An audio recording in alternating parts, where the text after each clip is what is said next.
Hi, my name's Leo. I'm on a mission to sail this boat, Tally-Ho, back from the Pacific Ocean to the UK to sail once again in the Fastnet race 100 years after she won it in 1927. In this video, we're going to be talking about which route we're planning to take, but we start the video with a flight back to Tally-Ho after a trip in Europe, and the first thing we're going to do is test the autopilot.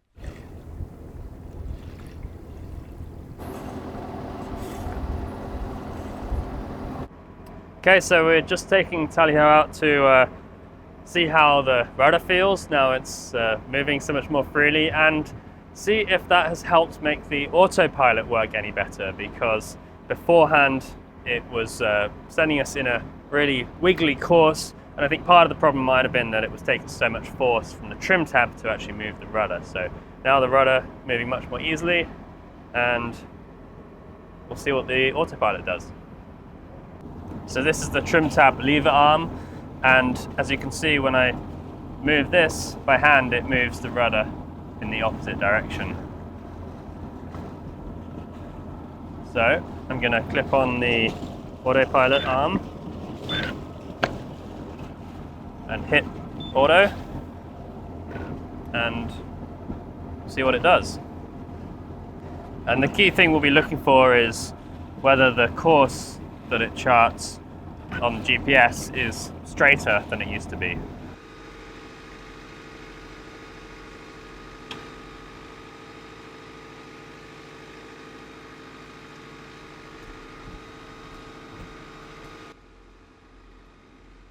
So as we'd hoped, getting the rudder to swing more freely has really helped with the whole autopilot situation. The boat is keeping a much straighter track now.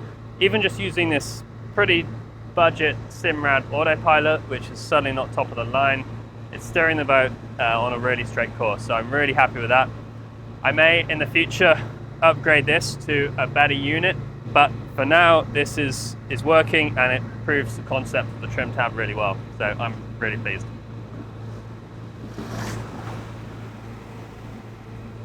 With that test out of the way, we were desperate to go sailing, and the first step was to get the headsails out of the forepeak, up on deck, and hanked onto the stays.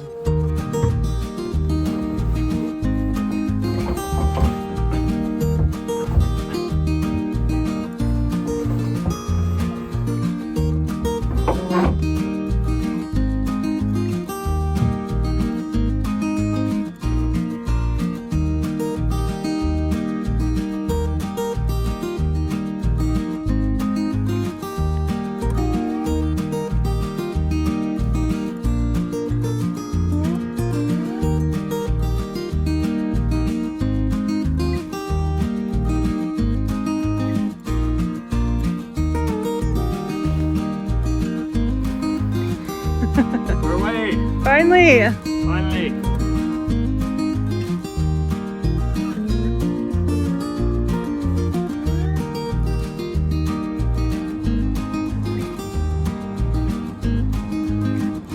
We headed out of Sydney and north towards Portland Island. Unfortunately, it turned out there wasn't much wind for this trip. The sailing would have to wait.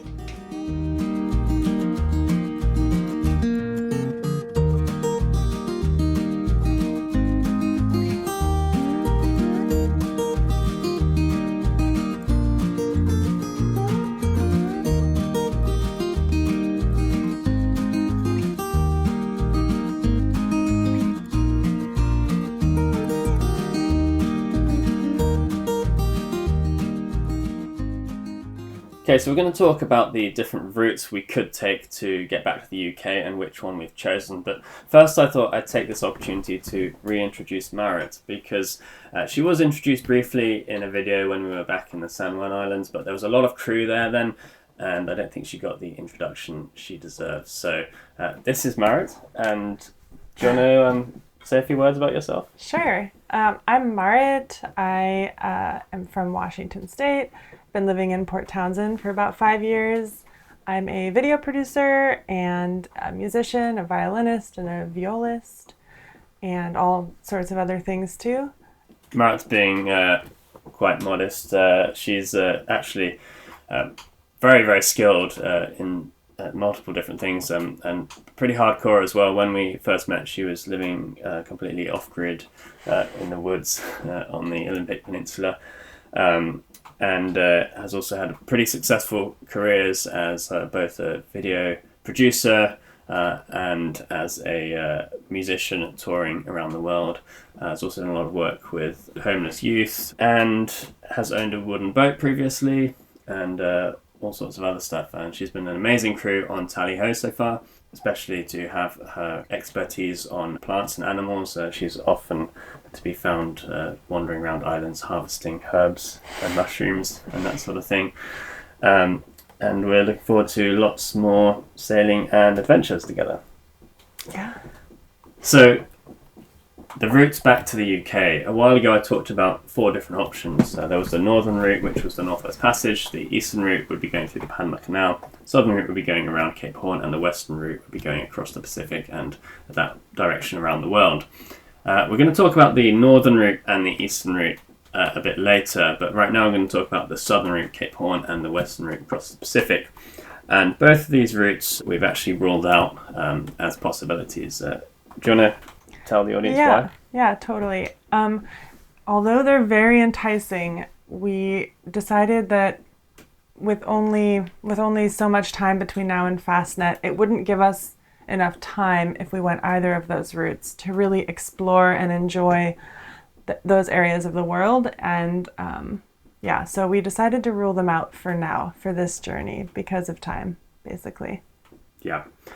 It would be a real rush. It could be done before 2027 Fastnet, but it would mean basically having to sail as much as possible, not really being able to explore or enjoy anywhere along the way, and if anything went wrong and we had to stay somewhere longer to do repairs, then of course we would probably not make it. So for now, those 2 routes are off the menu, but we hope to maybe do them another time. So we'll talk more about the other routes, the Northwest Passage and the Panama Canal, a little bit later. But for now, our friend Will is in the anchorage. He's on a beautiful wooden yawl called Here and There, and he's challenged us to a little bit of a race in the bay, just for fun. So we're going to hoist sail and go sailing with Will before we head a bit further north.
After an excellent sail with Will, we had a nice downwind run to a town called Ganges on Salt Spring Island, where we stayed a couple of days doing town chores before heading further north to beautiful Wallis Island.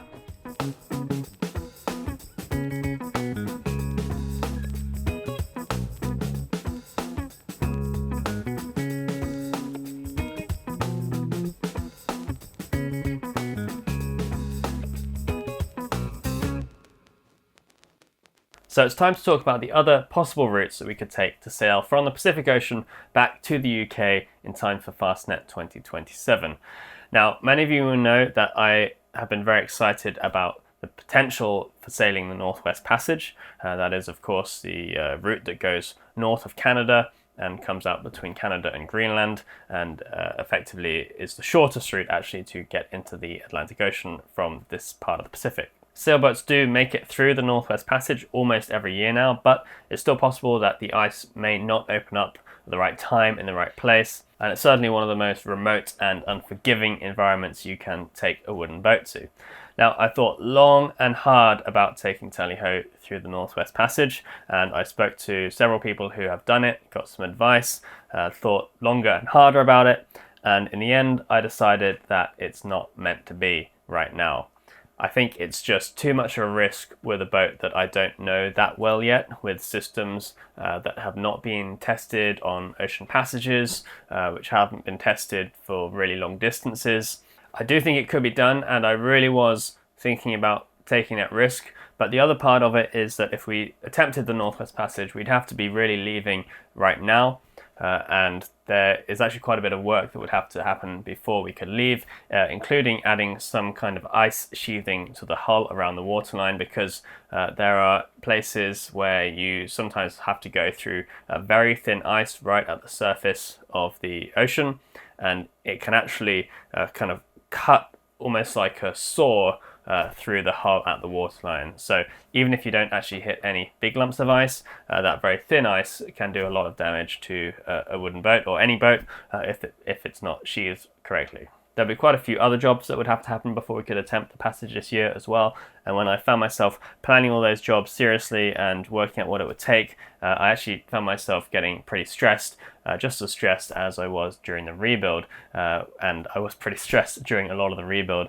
So I kind of realized that I should be enjoying the boat. The whole point of doing all this work was to be able to actually enjoy the journey, the adventure, not be stressed too often, too much. And so I resigned myself to not doing the Northwest Passage this year, but perhaps coming back to try it another time when I've had a little bit more time to plan and when I know the boat a bit better. That, of course, just leaves one option, which is going through the Panama Canal, and that is the route that we're planning to take to get back into the Atlantic. That means we'll go south from here down the west coast of North and Central America, through the Panama Canal, east to the Caribbean, and then from there we could go any number of places between there and the UK, including the east coast of the States, the east coast of Canada, Bermuda, the Azores, Greenland, Iceland. Those are all possible stop-offs on the way back to the UK.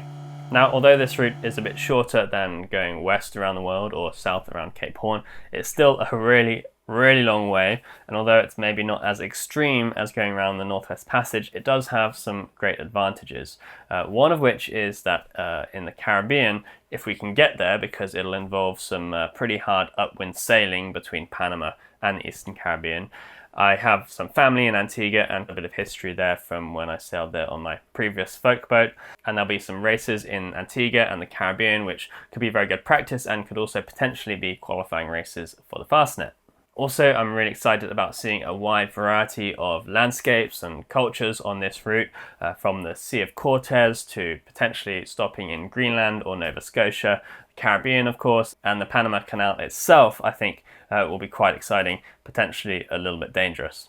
The other advantage of this route is that it gives us a little bit of breathing room on either end of the voyage. So before we can actually go down to the Sea of Cortez area, we have to wait for the hurricane season to finish, which usually ends around September, November.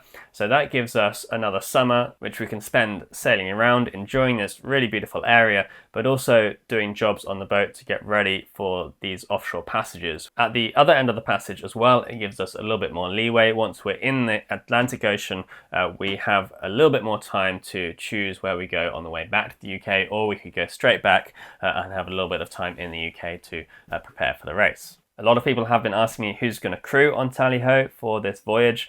We will have crew for most of it, I'm sure, and the truth is I don't know who that will be. I haven't looked that far ahead. I'm sure there'll be a kind of rotating cast of crew. I really hope there'll be some familiar faces, and I'm sure there'll be some new ones too, but I don't know who they are yet. Alright, well now that's out of the way, It's turning into a beautiful evening here, so I'm going to go out for a row in the dinghy, take my camera and enjoy the sunset.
Alright, well that's just about all we got time for right now. I know there was a lot of talking in this video, but hopefully it was interesting and answered some questions.